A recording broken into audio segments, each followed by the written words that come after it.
Hello, good morning, good afternoon, good evening from wherever you are in the world. We are here at the TTBCA International East Call. It's the 10th of June and 7:30 in the morning in the UK, but we've got people from Australia with us. That's Dominic, and we've also got Ben Nicasa all the way from Uganda as well. Our guest speaker today is Sue Bayley, and Sue has kept us all in suspense. So she's kind of kept me in suspense of what she's going to talk about. So we'll be looking forward to what she's got to say. So Sue, the floor is yours. Thank you, Ian. Okay, so breathe is what they say, don't they? So, okay, so I have a competition to enter on Thursday, and so you're being my practice. And so I hope you don't mind. Sounds I hope good. benefit, No, I hope you benefit. I hope you benefit as well. Okay, so first of all, who am I? I'm Sue Bayley. I'm the founder of Autism Family Dynamics, and I am a bridge between the worlds of neurodiversity and so-called normality. And I hold the space for individuals, families, and professionals who really find it hard to communicate or be in this world. And I do that using my voice, my paintbrush, and my pen. And you can find me on LinkedIn. Okay, so the first bit is called the unexpected shift. A couple of days ago, I was looking for an email, just an ordinary task, practical information. And then I hit on a contact I didn't mean to. I was in the M section of the emails and I hit on my next of kin. So what, you say? Well, that person isn't alive anymore. So suddenly, a tiny everyday moment changed my entire day. I'm not here to depress you, but I'm here to take you on a journey, because trauma and so-called tragic life events do not become the entirety of who we are. So have you ever had one of these moments where something ordinary suddenly hits you with an unexpected emotional wave? That's how grief often shows up.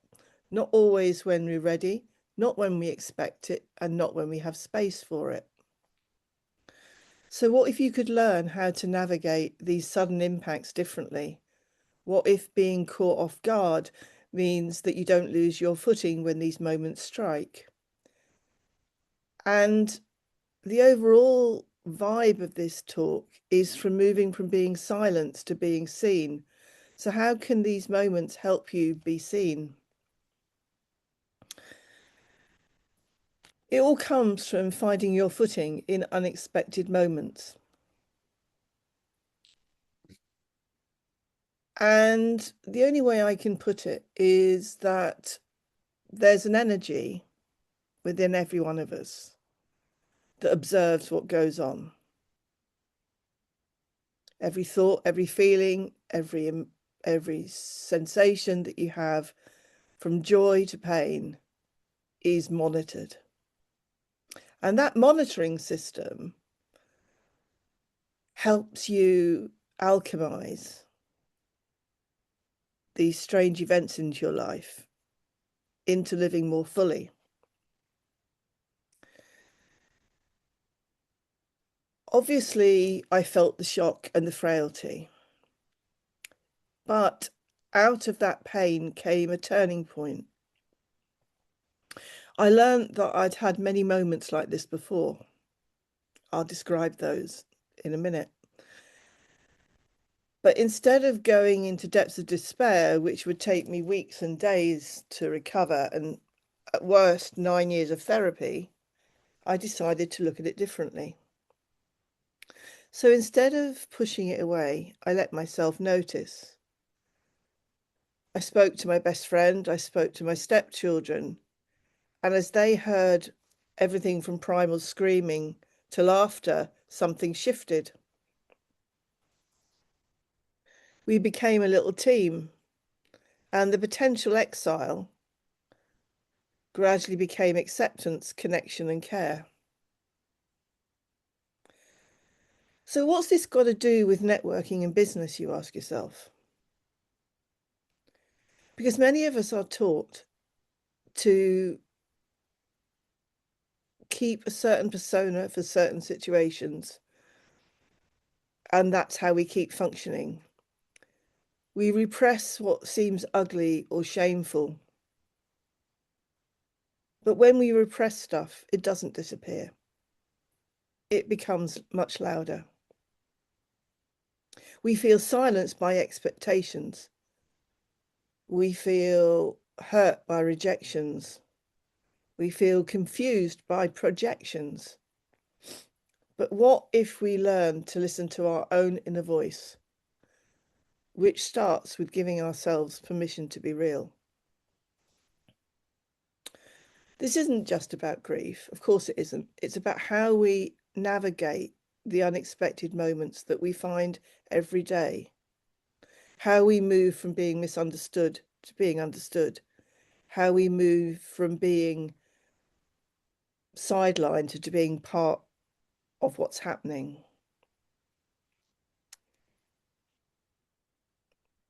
I want to go further into permission to be real, which is why I set up Autism Family Dynamics in the first place. Because it can transform your life, not just in moments of loss, but by being authentic every day. Misunderstood No More is the overall umbrella, but within that there are 5 pillars.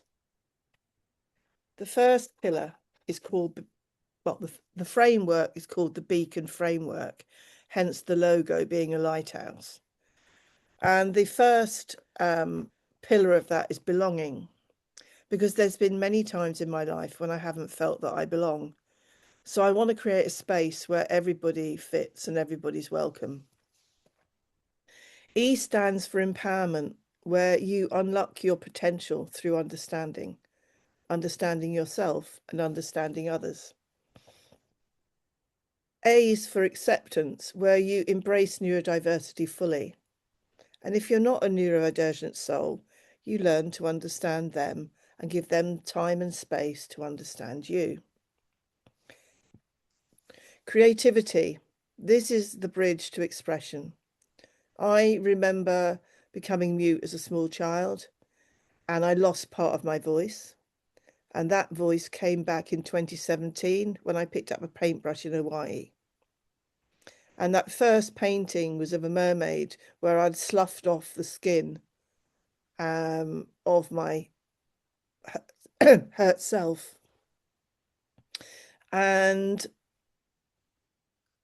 at the end of that painting, we were asked to talk about the symbolism. And I got a standing ovation through the tears and the crying and the heavy heart. That's how I found my voice. Everybody has up days and down days, but optimism is how you light the way forward. N is for nurturing. TTBCA is a place where people are nurtured. I won't forget the day I came online and spoke about becoming a widow in January. So this is definitely a place where you get nurtured. Hold it dear to your heart.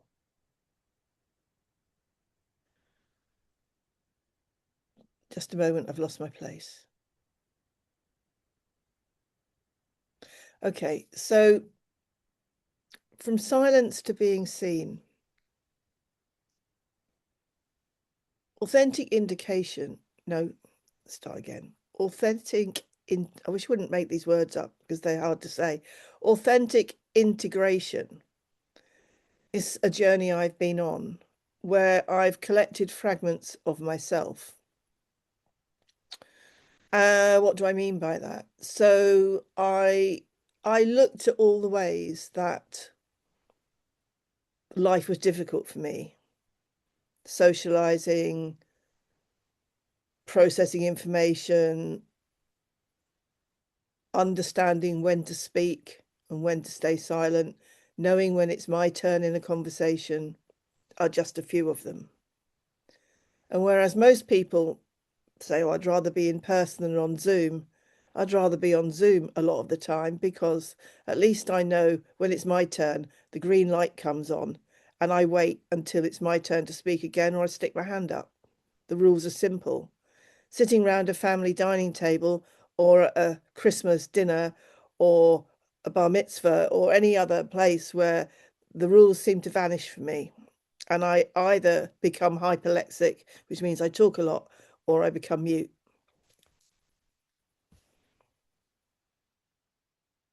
So to integrate yourself, you need to find a safe space.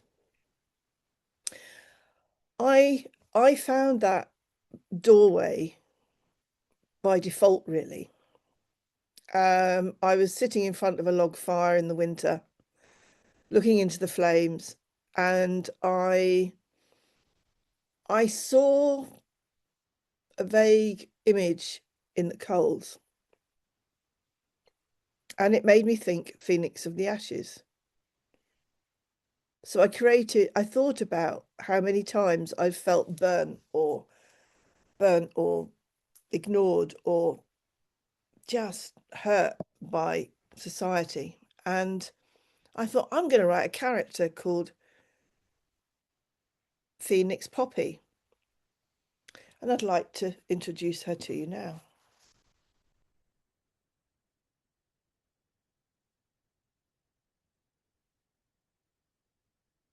If I can find her. Come on, where are you? Phoenix Poppy, number 30. This is the only one I'm going to do right now, but I want to give you sort of a sense of how you can knit yourself together. Phoenix Poppy sees herself as a warrior and an activist for the marginalised. Sitting by the hearth, she watches the salamanders in the flames. She sits with her soul and minds the alchemy. She comprehends the gifts of tenacity and true grit. She relaxes by watching water in all its forms, sitting on tree stumps with loved ones telling tales or listening to lyrics and songs by loved ones. Her name came from observing a blazing wood fire one winter's eve, observing the shadows on the slate rising like a phoenix. She now believes she has a right to exist. It wasn't always this way. She is no longer diminished by self-denial or listens to the conditioned ones. She chose to revive her own insights and allow them to be her compass. She can be found speaking, writing, and painting her messages for her beloveds.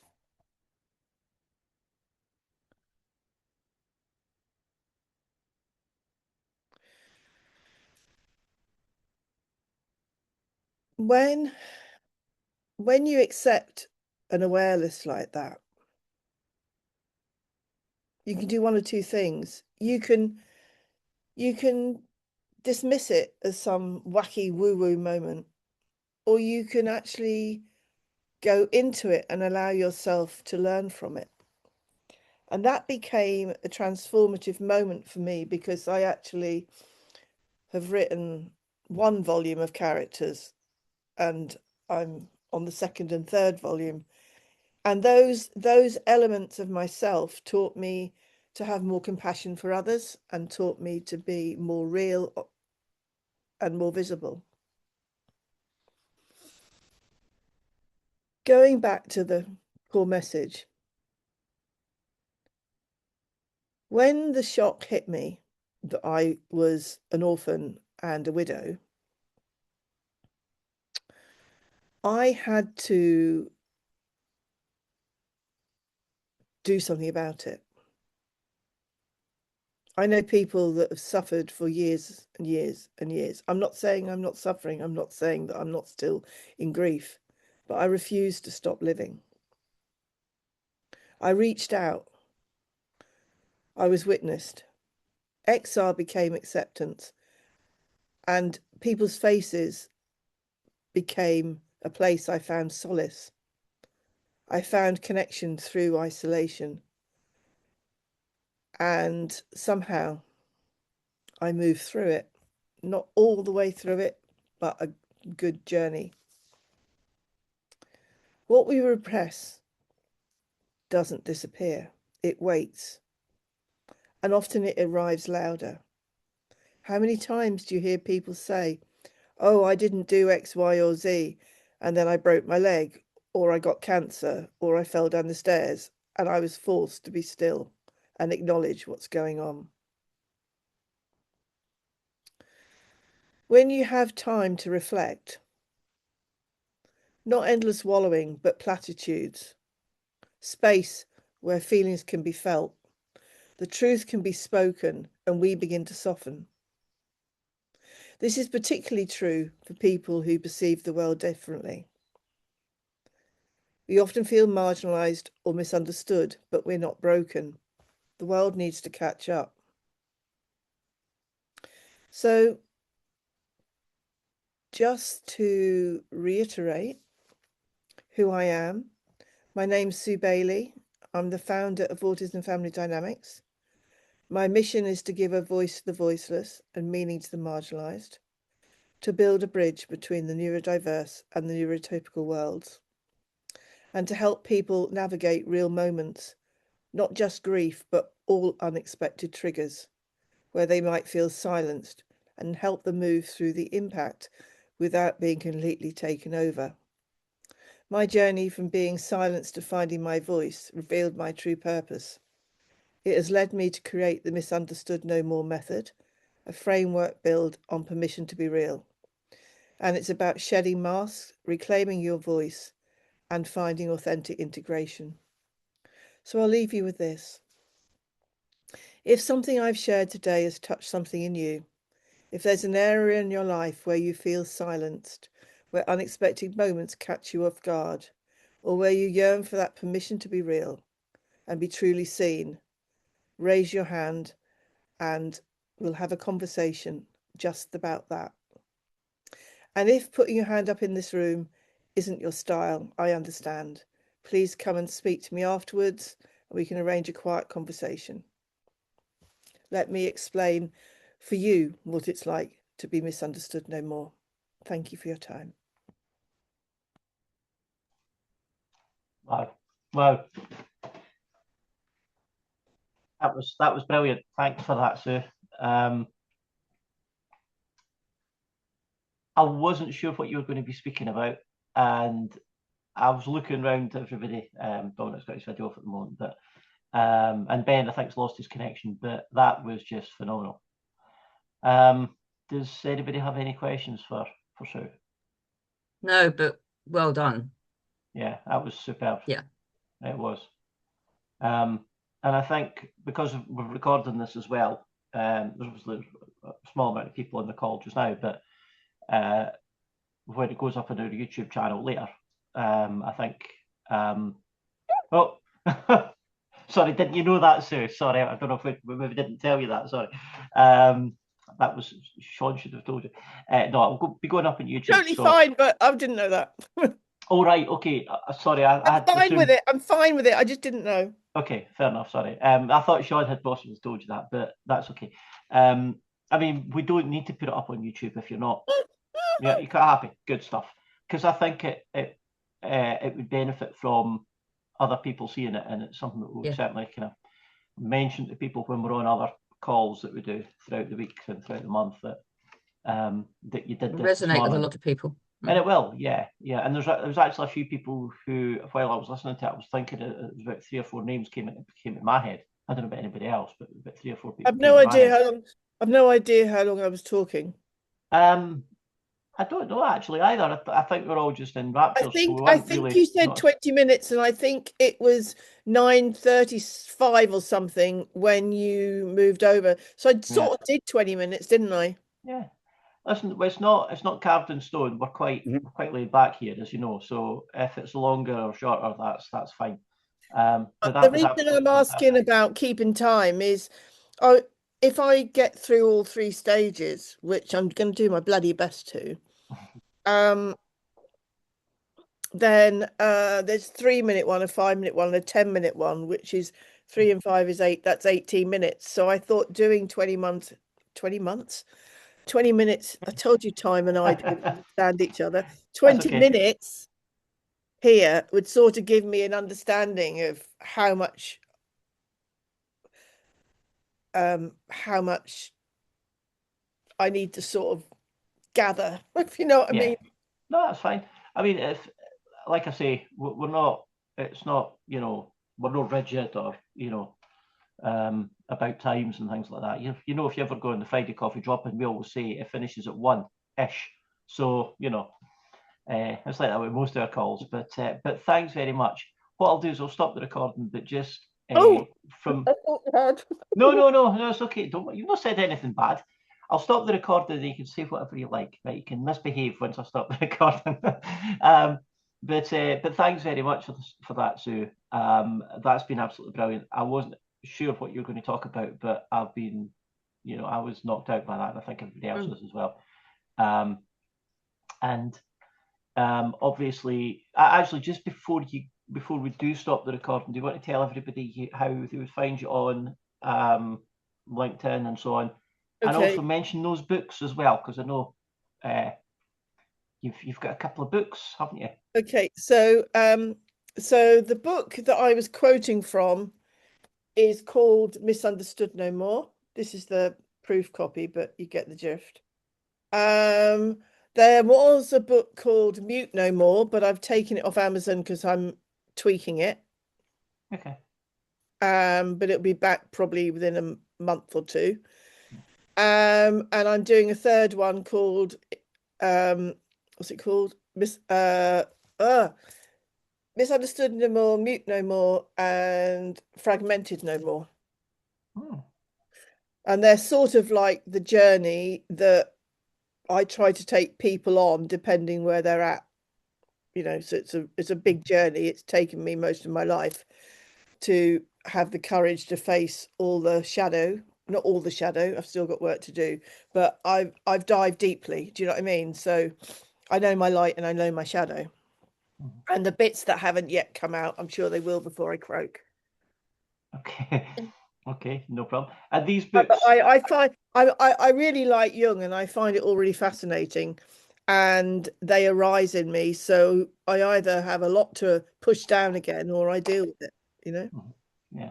And these books are not just physical books, but you can get them on Kindle as well. They're on Kindle, they're on Amazon.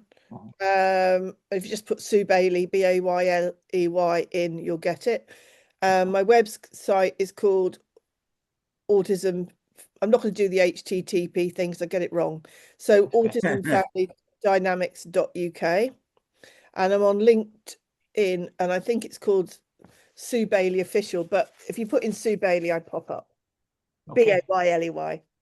Bayley, as it says at the bottom of the screen there. So thanks very much. So final round of applause for Sue, and thanks for being our guest speaker this morning at our International East call for the month of June of 2026.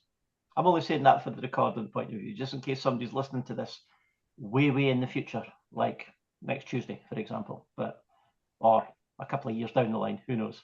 But thanks very much once again, and hopefully we'll see you on the next international call that we have, which is next Wednesday, which is the 18th of June, I think.